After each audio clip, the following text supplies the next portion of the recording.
ये आकाशवाणी देहरादून है। अब आप डिम्पल्स आनंद से प्रादेशिक समाचार सुनिए। पहले मुख्य समाचार। मुख्यमंत्री पुष्कर सिंह धामी ने कहा कि रक्षाबंधन के दिन माताओं बहनों के लिए उत्तराखंड परिवहन निगम की बसों में यात्रा पूर्ण रूप से निःशुल्क रहेगी। भारतीय जनता पार्टी के राष्ट्रीय अध्यक्ष जेपी नड्डा आज अल्मोड़ा के विश्व प्रसिद्ध जागेश्वर धाम पहुंचे। प्रधानमंत्री ने आज से शुरू हुए संस्कृत सप्ताह के अवसर पर लोगों को शुभकामनाएं दी हैं। राष्ट्रव्यापी टीकाकरण के अंतर्गत अब तक 56 करोड़ 64 लाख से अधिक कोविड रोधी टीके लगाए गए हैं। बागेश्वर में 60% लोगों को टीके की पहली डोज दी गई।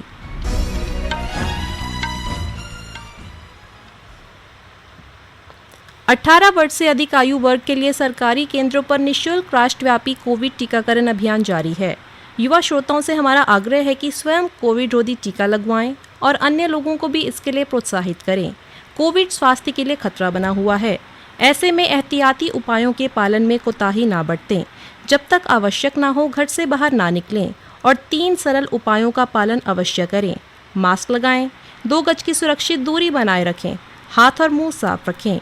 कोविड संबंधी जानकारी और मार्गदर्शन के लिए राष्ट्रीय हेल्पलाइन नंबर 011-2397-8046 और 1075 पर संपर्क करें। इसके अलावा प्रदेश हेल्पलाइन नंबर है 104 व 0135 2722 100 और 2724 506। अब समाचार विस्तार से। मुख्यमंत्री पुष्कर सिंह धामी ने कहा कि रक्षाबंधन के दिन माताओं बहनों के लिए उत्तराखंड परिवहन निगम की बसों में यात्रा पूर्ण रूप से निःशुल्क रहेगी।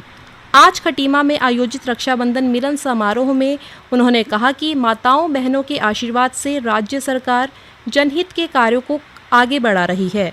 उन्होंने सबका साथ, सबका विकास और सबका विश्वास सरकार का मूल मंत्र बताया। उन्होंने बताया कि रक्षाबंधन पर्व पर आशा और आंगनबाड़ी कार्यकर्तियों को 1,000 रुपये की धनराशि उपहार के रूप में दी जाएगी। मुख्यमंत्री ने कहा कि प्रधानमंत्री श्री नरेंद्र मोदी जी के नेतृत्व में मातृशक्ति के जीवन में सुधार लाने के लिए अनेक महत्वपूर्ण योजनाएं सफलतापूर्वक संचालित की जा रही हैं। इनमें उज्ज्वला, स्वच्छ भारत मिशन, बेटी बचाओ बेटी पढ़ाओ अभियान, सुकन्या समृद्धि योजना, सुरक्षित मातृत्व आश्वासन सुमन योजना आदि मुख्य हैं। इससे पूर्व कल उधम सिंह नगर के खटीमा में कार्यकर्ता बैठक और जन मिलन समारोह में मुख्यमंत्री ने कहा कि आगामी 3 वर्षों तक किसी भी मलिन बस्तियों में रहने वाले किसी भी व्यक्तियों को तब तक नहीं हटाया जाएगा जब तक उनके आवास के लिए आवश्यक कार्रवाई ना हो। इस अवसर पर मुख्यमंत्री ने खटीमा चौराहे से थारू विकास भवन तक सड़क चौड़ीकरण और प्रकाश व्यवस्था करने की घोषणा की। उन्होंने दीनदयाल पार्क का सौंदर्यीकरण करने के साथ ही Melaghat road, Pilibhit road, Rudrapur road और टनकपुर रोड के दोनों तरफ फुटपाथ बनाने सहित कई अन्य घोषणाएं भी की। इस बीच श्री धामी ने जनता की समस्याओं को सुना और समस्याओं के निस्तारण के लिए संबंधित अधिकारियों को निर्देश भी दिए।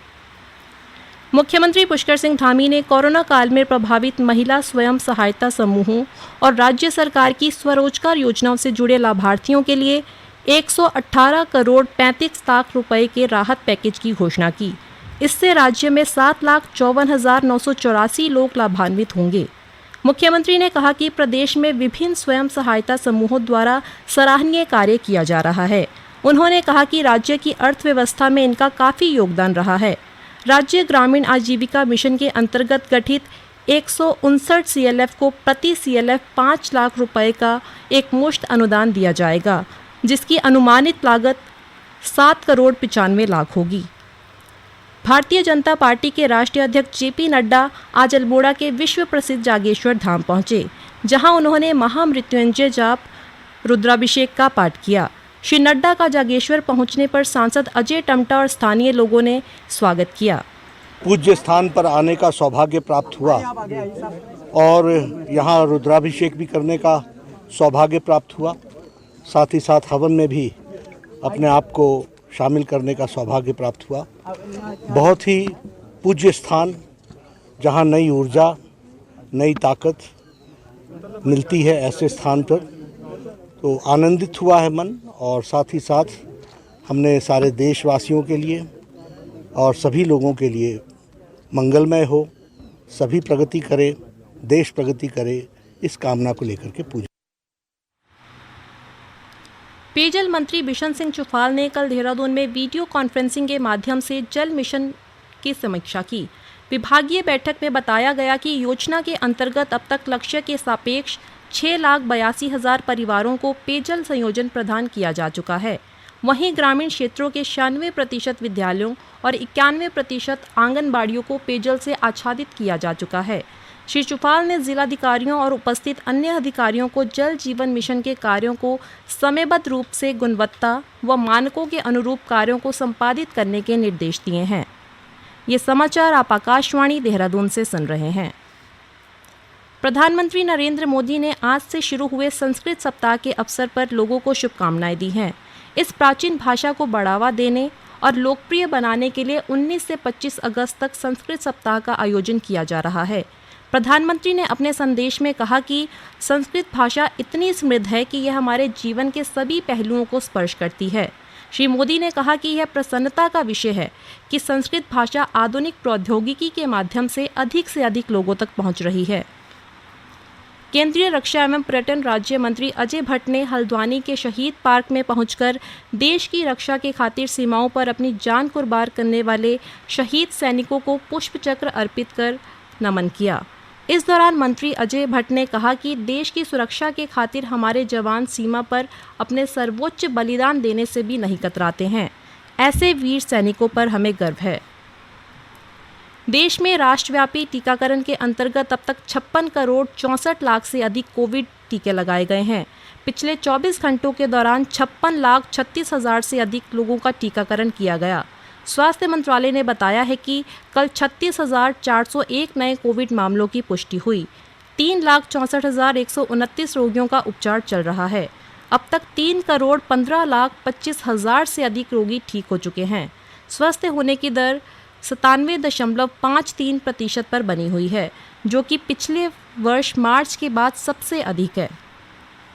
मुख्यमंत्री पुष्कर सिंह धामी ने बताया कि बागेश्वर जिले और पौड़ी के विकासखंड खिरसू में 18 वर्ष से अधिक आयु के सभी नागरिकों का प्रथम डोज कोविड-19 टीकाकरण 100% किया जा चुका है।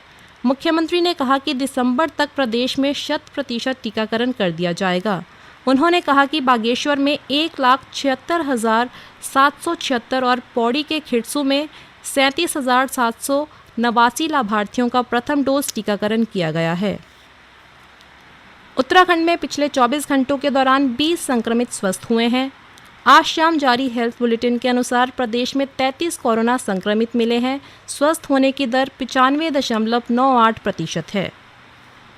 प्रधानमंत्री सहज बिल हर घर योजना यानी सौभाग्य योजना के तहत अल्मोड़ा जिले में अब तक 10,656 कनेक्शन दिए जा चुके हैं।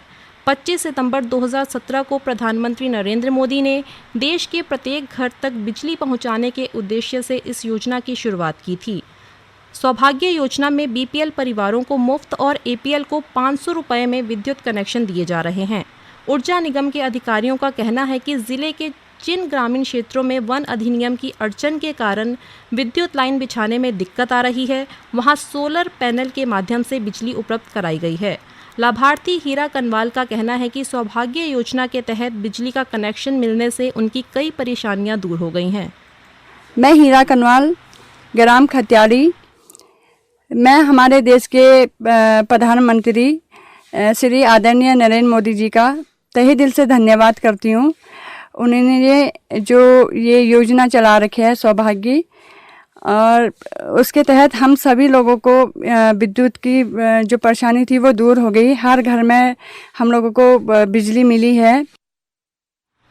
गांव के ही अन्य लाभार्थी कमल लाल बताते हैं कि उन्हें भी सौभाग्य योजना के तहत बिजली का निःशुल्क कनेक्शन मिला है। ये भारत सरकार ने जो मुहिम चलाई है, जो सौभाग्य योजना है, बहुत ही अच्छी है। भारत सरकार ने जो चलाई है बहुत बढ़िया चलाई है। इसके लिए हम भी आए और ये बहुत ही एक अच्छी मुहिम चलाई है। और पहले हमारे घर में बिजली नहीं थी और अब बिजली आ गई है। चमोली के नीति घाटी में भारत चीन सीमा को जोड़ने वाला जोशीमठ मलारी हाईवे पिछले 6 दिनों से तमक मरखुड़ा के बीच बंद है। यहां पहाड़ियों से लगातार भूस्खलन हो रहा है। इसके चलते 13 गांवों का संपर्क टूट गया है। साथ ही सेना, आईटीबीपी और बीआरओ के साथ संपर्क भी बाधित हो गया है। दूरसंचार लाइनें और बिजली की लाइनें भी यहां ठप हो गई हैं। हेलीकॉप्टर के जरिए आवश्यक वस्तुओं की आपूर्ति की जा रही है। एनडीआरएफ और एसडीआरएफ की टीमें भी यहां तैनात हैं। चमोली के जिलाधिकारी हिमांशु खुराना ने बताया कि सड़क खोलने और यहां फंसे ग्रामीणों को निकालने के लिए ज़रूरी तैयारी की जा रही है। चंपावत में पिरुल से बनी इको फ्रेंडली राखी ग्रामीण क्षेत्रों की महिलाओं के लिए रोजगार का जरिया बन रही है।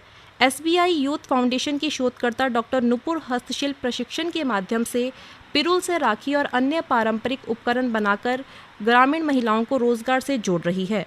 उन्होंने बताया कि उत्तराखंड के पर्वतीय क्षेत्रों में पिरुल की अधिकता होने से इन स्थानों को क्राफ्ट क्लस्टर के रूप में विकसित किया जा सकता है, जिससे लोगों को स्वरोजगार से जोड़कर उन्हें आत्मनिर्भर बनाया जा सकता है। अंत में मुख्य समाचार एक बार फिर। मुख्यमंत्री पुष्कर सिंह धामी ने कहा कि रक्षाबंधन के दिन माताओं बहनों के लिए उत्तराखंड परिवहन निगम की बसों में यात्रा पूर्ण रूप से निःशुल्क रहेगी।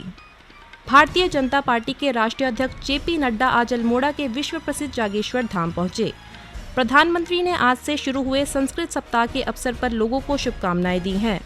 राष्ट्रव्यापी टीकाकरण के अंतर्गत अब तक 56 करोड़ 64 लाख से अधिक कोविड रोधी टीके लगाए गए हैं। बागेश्वर में 100% लोगों को टीके की पहली डोज दी गई। इसी के साथ प्रादेशिक समाचार समाप्त हुए। नमस्कार।